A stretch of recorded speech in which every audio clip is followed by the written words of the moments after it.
بيقول لك فكرة حلوة بدل ما توطي يعني ظهرك يتعبك. غطا ازازة ولزقته في الجاروف ماشي، وبوز ازازة ولحمته.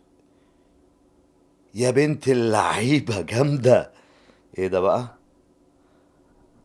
دي ازازة مية عادية على فكرة. ماشي تمام، وحطيت فيها برتقان.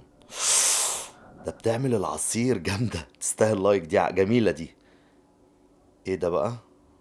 كاميرا ديت ولا ايه؟ مش فاهم برضو.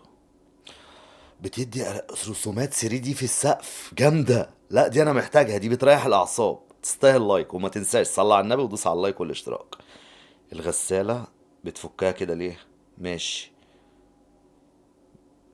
ضربت الخرطوم طلع شوية تراب عادي، مش مشكلة يعني، مش قصة. بيفك ماشي تمام. ليه؟ ماشي.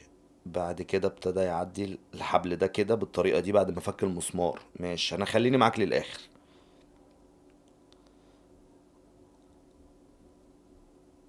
بعد ما عدى الحبل رفعه كده عشان يرفعها بكل سهولة. ماشي تمام. ايه ده بقى؟ ايه الجلة اللي جوه دي؟ ده انا لازم أنا اقول لمراتي على الحركة دي، هتتبسط قوي على فكرة. على فكرة اغلبية الغسالات بتبوظ من الحاجات دي. جامدة، جامدة قوي.